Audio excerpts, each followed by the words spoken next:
मुख्यमंत्री नीतीश कुमार की मुश्किलें कम होने का नाम नहीं ले रही, क्योंकि अब जो है आर पार की लड़ाई लड़ने उतर गए हैं बिहार के सभी मुखिया और सरपंच। आपको बता दूं कि कुल बिहार में 8,387 पंचायत हैं और 8,387 पंचायत के मुखिया और सरपंच जो है अपने अधिकार में कटौती को लेकर लगातार नीतीश कुमार के ऊपर जो है सवाल खड़े कर रहे हैं। और ये सवाल विधानसभा चुनाव 2025 से पहले जो पूछा जा रहा है वो नीतीश कुमार के ऊपर भारी पड़ सकता है। पूरी जानकारी क्या है सब कुछ आपको विस्तार पूर्वक बताऊंगा, लेकिन उससे पहले मेरा परिचय जान लीजिए। मेरा नाम है रजत और आप जनता जंक्शन देख रहे हैं। आपको बता दूं कि नीतीश कुमार की मुश्किलें लगातार बढ़ती हुई दिखाई दे रही है और आप समझ जाइए कि एक एक करके जिस तरीके से उनके सामने अधिकार रैली निकाली जा रही है, अब सब लोग जो है वो अपने हक की बात कर रहे हैं, हक हुकूक के ऊपर जो है वो कहीं ना कहीं नीतीश कुमार को घेर रहे हैं।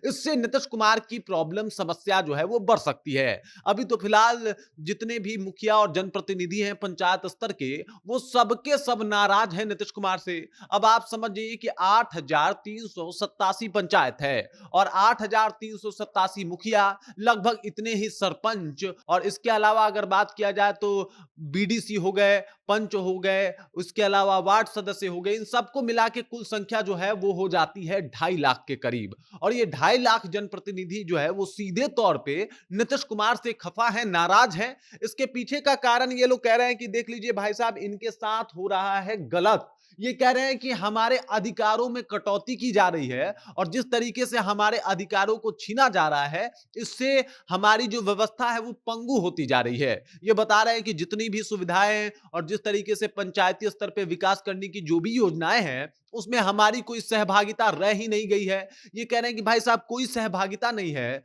ना कोई पूछ रहा है, और जो जो कुछ हम लोग कर सकते थे उसमें भी लगातार नीतीश कुमार की सरकार जो है वो कटौती करते नजर आ रही है। ये बता रहे हैं कि चाहे नली गली योजना हो, पहले ये सब कुछ हम देखा करते थे, पंचायत भवनों का निर्माण हो, ये भी हम ही देखा करते थे, इसके अलावा सोलर वगैरह लगवाना हो, ये भी हमारे अंतर्गत आता था, और इसके अलावा जो गलियों का निर्माण होता था, छोटे मोटे सड़कों का पंचायत स्तर पे निर्माण होता था, ये सब हमारे अंडर में आता था। लेकिन धीरे धीरे करके ये सब कुछ हमसे छीन लिया गया और अब हमारे पास कुछ भी नहीं बचा है और इस वजह से ये लोग परेशान है। मैं आपको बता दूं कि 2026 में पंचायत स्तरीय भी चुनाव होने वाला है, उसको लेके भी ये परेशान है कि भाई जनता हमसे नाराज है। जनता कह रही है कि जो ये स्ट्रीट लाइट लग रहा है वो एकदम से रद्दी क्वालिटी का है, और मजे की बात की स्ट्रीट लाइट हम लोग लगवा ही नहीं रहे। स्ट्रीट लाइट का जो जिम्मेदारी है वो कोई और निभा रहा है। मनरेगा की अगर बात की जाए तो मनरेगा को भी ऊपर से ही कंट्रोल और संचालित किया जा रहा है, जिसमें हमारी कोई भूमिका ही नहीं नजर आ रही है।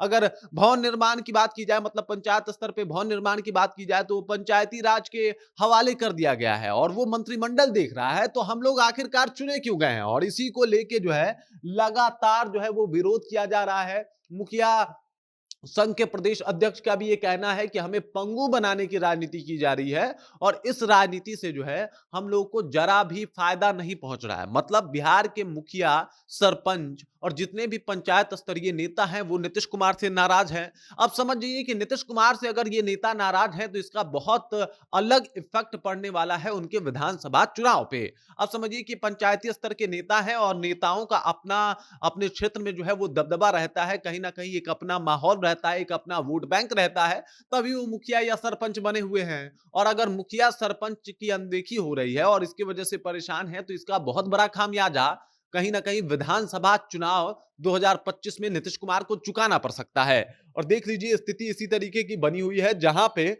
नीतीश कुमार को लगातार विरोधों का सामना करना पड़ रहा है। आपको यह भी बता दूं कि जिस तरीके से विरोध किया जा रहा है, जिस तरीके से लगातार टारगेट किया जा रहा है नीतीश कुमार को, जिस तरीके से उनके खिलाफ हर एक दल मोर्चा खोल रहे हैं, हर एक विभाग मोर्चा खोल रहा है, बीपीएससी अलग मोर्चा खोल के बैठा है, लगातार धरना दिया जा रहा है, ये सब बता रहा है कि भाई साहब अगर उन्हें इस बार का चुनाव जीतना है तो ये सब कुछ कंट्रोल करना पड़ेगा, क्योंकि अब मुखिया और सरपंचों ने इनकी मुसीबतें बढ़ा दी है। जैसा कि मैंने पहले ही बताया कि लगभग 16,000 मुखिया और सरपंच मिला के जो है वो प्रतिनिधि होंगे, और ये 16,000 प्रतिनिधि किस तरीके से माहौल बिगाड़ सकते हैं नीतीश कुमार का, ये किसी से छुपा हुआ नहीं है। और इस विधानसभा चुनाव में चाहते हैं नीतीश कुमार की फिर से कुर्सी पे बने रहें, तो कम से कम मुखिया और सरपंचों को तो खुश करना पड़ेगा। इसके अलावा अगर बात किया जाए तो जिस तरीके का माहौल बना हुआ है बिहार में, लगातार उनको विरोधाभास का सामना करना पड़ रहा है, इससे भी उनको बचना पड़ेगा। हालाँकि इसके ऊपर बिहार सरकार का ये कहना है कि जिस तरीके से गुणवत्ता की अनदेखी पंचायती स्तर पे की जा रही थी, इसी वजह से कई विभागों को हम लोगों ने अपने हाथ में ले लिया। एक तो लेट लतीफ़ी होती थी, उसके बाद गुणवत्ता के साथ खिलवाड़ होता था मुखिया जी लोगों की वजह से, और इसी वजह से हमने सोचा कि भाई साहब इन लोगों से काम होगा नहीं, ये सब तो हम ले लेते हैं। बाकी छोटे-मोटे काम इनको दिए जाएँगे। मतलब सरकार का भी अपना तुक ठीक है कि पंचायती स्तर पे आप चुनाव जीत तो गए, लेकिन चुनाव जीत के अपने क्षेत्र में कुछ काम तो कीजिए। लेकिन आप एक काम शुरू करते हैं, उसमें कितना साल लगा देते हैं, ठीक से उसका जायज़ा जो है वो नहीं लेते हैं, ठीक से उस काम को करवाते नहीं हैं, और इसी को लेके लगातार सरकार ने मुखिया लोगों की या फिर सरपंच लोगों की अनदेखी भी की। बाकी इस खबर, इस जानकारी को लेके आप क्या सोचते हैं? आपके ज़हन में क्या कुछ चल रहा है? कृपया कमेंट कीजिए और अपना विचार हम तक पहुँचा दीजिए। बाकी आप देख रहे हैं जनता जंक्शन और मेरा नाम रजत है।